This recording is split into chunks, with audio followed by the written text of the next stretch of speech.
talk about your relationship with your dad in that time period, Yes. growing up under, Yeah. you know, and I know you lost your dad, and I know that my dad and your dad, probably two peas in a pod if I'm going to have to guess. Yeah. But I've got my experience being introduced to the business world underneath my dad, where he wanted me to work, where he didn't want me to work, what he wanted me involved in, and just sort of then that kind of school of hard knocks stuff. Sure. So talk about that a little bit with your dad. I'm real curious to Yeah. know how that worked. Yeah, he was wasn't really instructive as a boss or a dad. He just sort of led by example.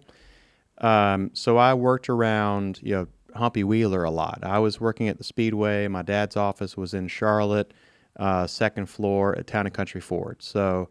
Oh, Yeah. I didn't see my dad a ton. Yeah. I saw Humpy more, and I saw a lady by the name of Jane Allen, who was just phenomenally impactful to me. Jim Duncan, and a lot of other names that that I got to see on a regular basis, and learned by I was soaking it up, and just loved to learn from all these people around me.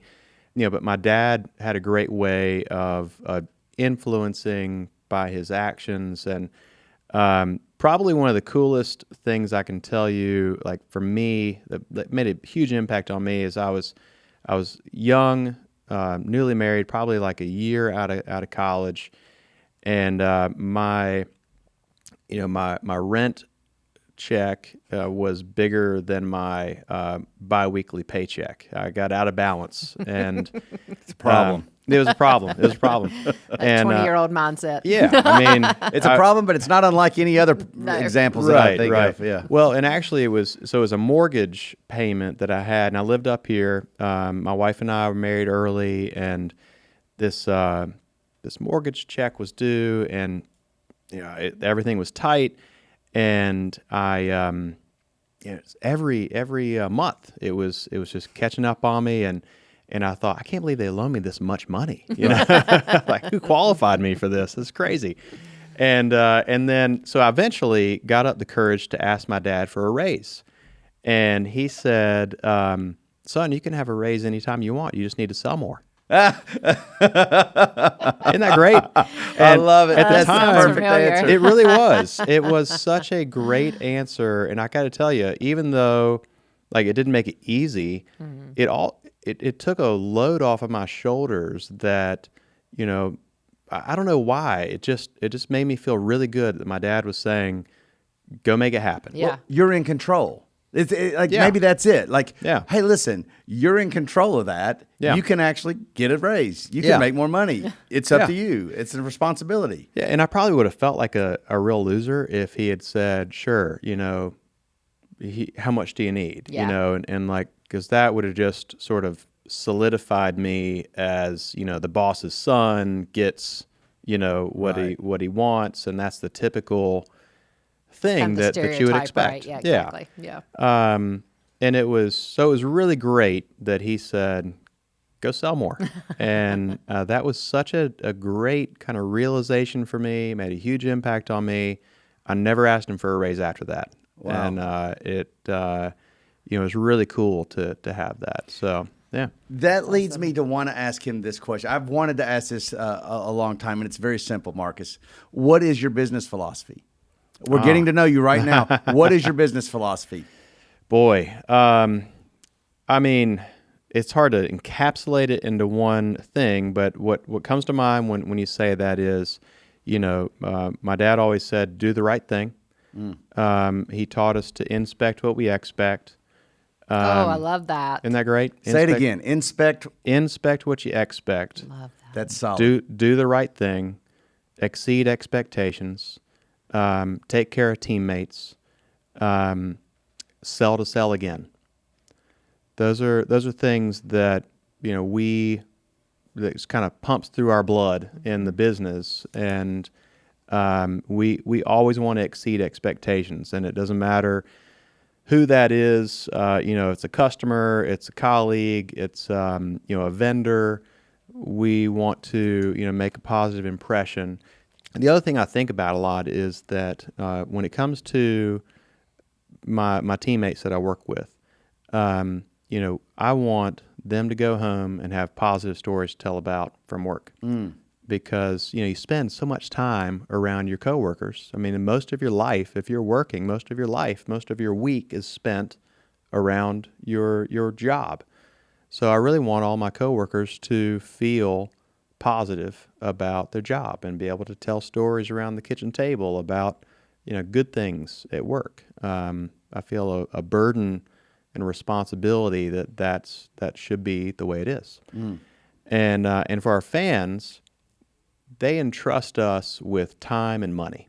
And, you could go lots of other places, but our fans, the ones that come and watch your cars around the track, the ones that take time on television, the ones that come and buy a ticket and enjoy, camping, tailgating, watching events, they give us their very precious time and money, and it's our responsibility to deliver, and I mean, you don't get many vacations. I know I don't get many vacations, and I want it to be a good one. And I'm going to take my family, or I'm going to spend time with my friends. I want it to be good, and that's our charge as the host of the party, to make sure that we're delivering on all those details.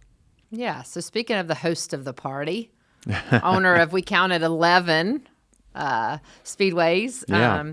And we have so much to unpack. Mike and I are so excited about this. All We just right. want to unpack a lot of different things just in terms of, managing tracks and being that host of the party and talking about the fan experience. So, one of the things, and this is just kind of me as a business owner, in my curiosity is, how do you do what you just said? How do you get those positive experiences for your employees? Managing these relationships, managing your people, managing thousands of employees across 11 different locations, and then the other few businesses that you run as well.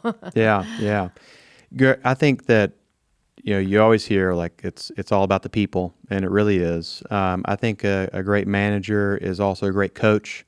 I love studying, great business stories, great business leaders, great coaches, the ones that in college coaching, people like Nick Saban create dynasties not by, luck or happenstance. It takes, coaching skill. And I think, it's up to us as managers to cultivate great leaders in the company, taking care of people, spending time. Time is such a huge element. I heard James Dobson is somebody I've listened to a lot over the years. He has he started Focus on the Family, and he always says kids spell love Time. And I think it's all of us, not just kids. It's humans. We all, really have this connection by the time that we spend with other humans. And, So if we spend time with each other, we're going to build more trust. We're going to, get a better connection. And I think, for a team, that time is so key. And, respect, those sorts of things, to just build that team. And it goes, from the top to the bottom and all around. All right, though. How many employees does SMI have? So we have about 1,000. Okay, about 1,000. We Yeah. got that right. All right. Let's take Junior Motorsports for a second. How many employees do we have here? About 100? 125. Okay. Whether it's 125 employees or 1,000, how do you spend time with them?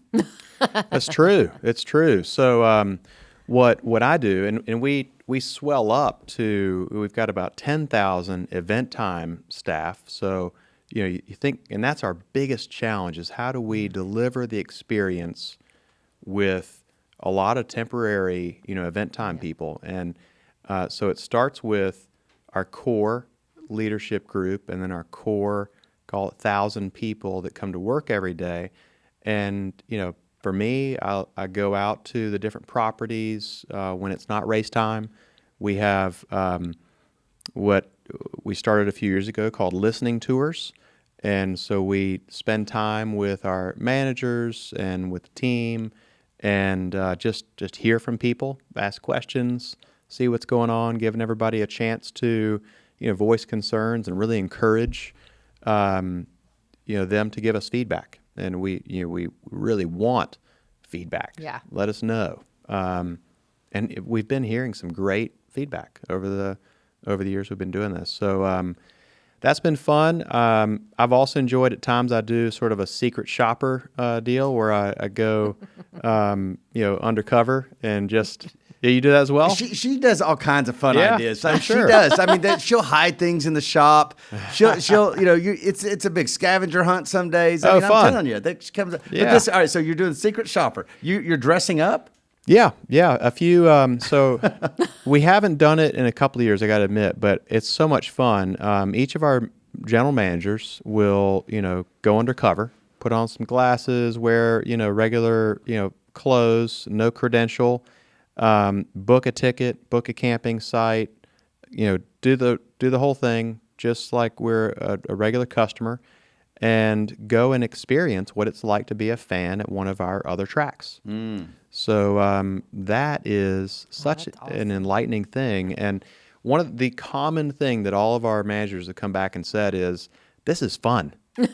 Like, no That's wonder. good. Yeah, isn't that great? That's Yeah. great. I mean, we learned some things, obviously that we can improve, but overall the message has been, this is really cool. I'm glad that we are kind of re-engaging as fans, and we realize that what we're doing is really fun.